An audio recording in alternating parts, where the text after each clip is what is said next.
नमस्कार दोस्तों, एक बार फिर से आप सभी का स्वागत है विंध्य पाठशाला के इस चैनल पर। दोस्तों, तद्भव तत्सम का यह तीसरा पार्ट है जो हम आपके सामने लेकर के आए हैं और इसी के साथ हम आपसे ये बताना चाह रहे हैं कि तद्भव तत्सम का ये लगभग समाप्ति की ओर है। हमने इससे पहले 1-2 क्लासेस ली हुई हैं, उसको अगर आप नहीं देखे हैं तो उसको आप देख सकते हैं।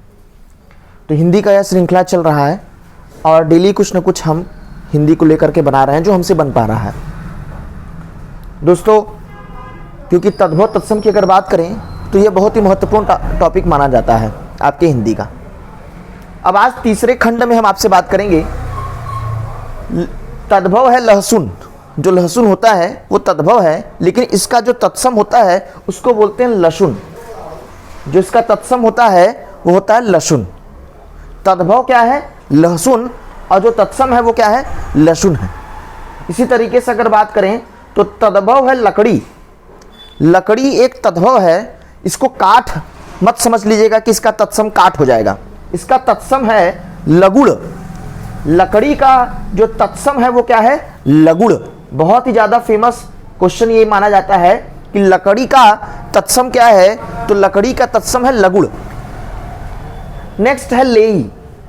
लेई जो है वो लेई का तत्सम है लेपिका। लेई का तत्सम है लेपिका। ये लेई है, इसका तत्सम क्या है दोस्तों? लेपिका। अब नेक्स्ट है शक्कर। जो चीनी होता है शक्कर, उसका शक्कर एक तद्भव है और शक्कर का जो तत्सम होता है वो होता है शर्करा।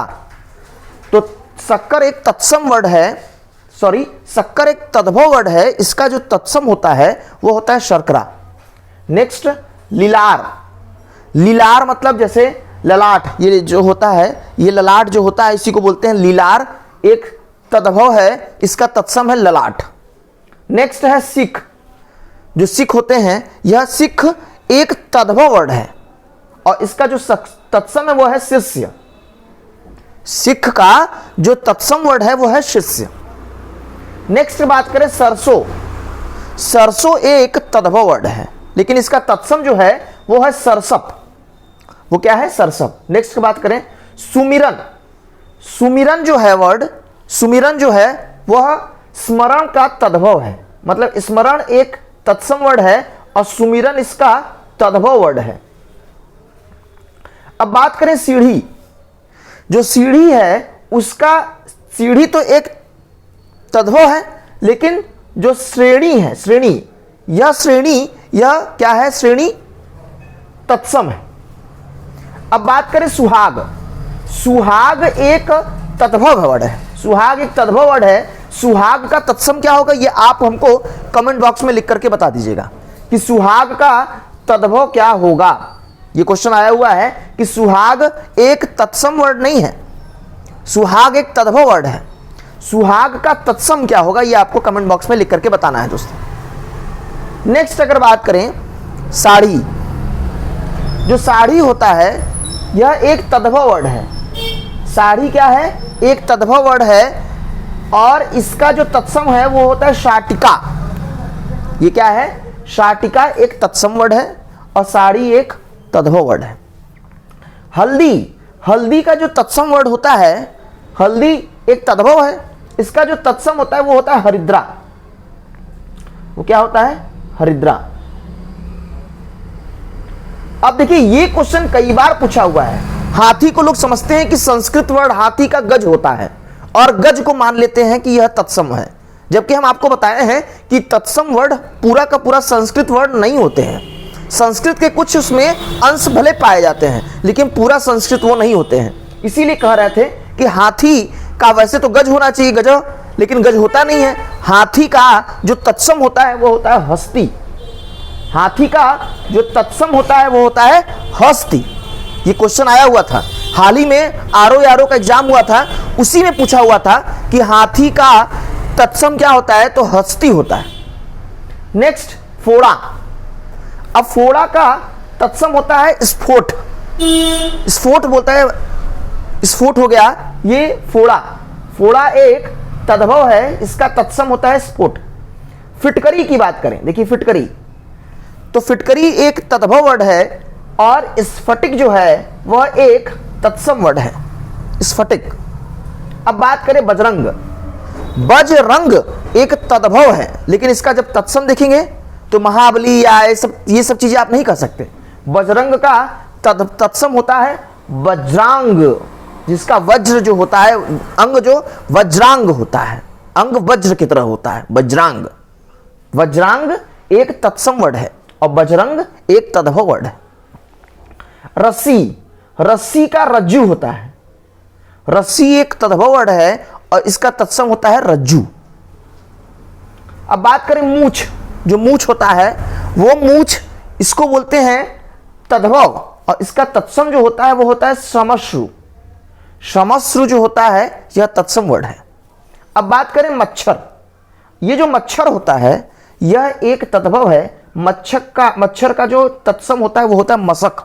अक्सर आप देखे होंगे रामायण पढ़ते समय आता है मशक समान रूप ले धरी, मतलब जब हनुमान जी मशक के समान रूप लिए हुए थे, मच्छर के समान रूप लिए हुए थे, तो वही मशक की बात कर रहे हैं। तो मशक क्या है, एक तत्सम वर्ड है और मच्छर एक तद्भव वर्ड है।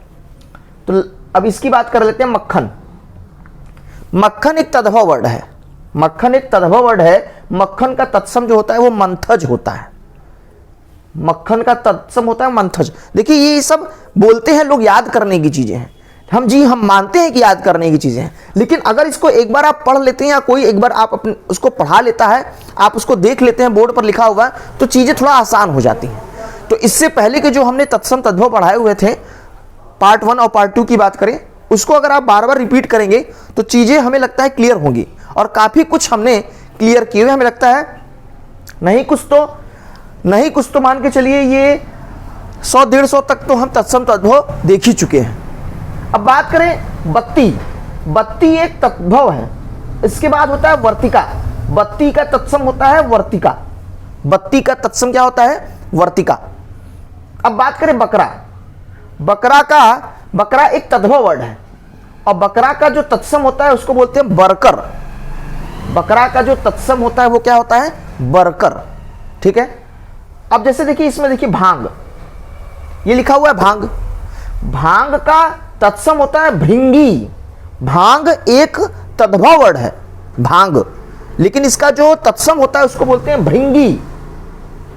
अब इसकी बात करें बच्चा। बच्चा का तत्सम होता है वत्स। जो बच्चा होता है, बच्चा एक तद्भव वर्ड है और इसका जो तत्सम वर्ड होता है वो होता है वत्स। पराठा, पराठा का तत्सम होता है परपट। और बात करें नेवला। नेवला एक तद्भव वर्ड है, इसका तत्सम होता है नकुल। नकुल एक तत्सम वर्ड है और नेवला एक तद्भव वर्ड है। नस, नस एक तद्भव वर्ड है, इसका तत्सम होता है स्नायु, जिसका तत्सम होता है स्नायु। तो दोस्तों आपके सामने हम कुछ तत्सम तद्भव आज लेकर के आए, जो कि पार्ट 3 था। इस तरीके से हमारा तद्भव तत्सम जो हम बता सकते थे थोड़ा बहुत, वो हमने आपको बताया। इसके बाद कुछ नए टॉपिक के साथ हम आपसे फिर मिलेंगे। आप नए हैं तो चैनल को सब्सक्राइब कर दीजिएगा, ताकि ज़्यादा लोग और आपको तुरंत नोटिफिकेशन पता चल जाए, और ज़्यादा लोगों तक शेयर कर दीजिएगा। मिलते हैं नेक्स्ट वीडियो में, तब तक के लिए नमस्कार। जय हिंद, जय भारत।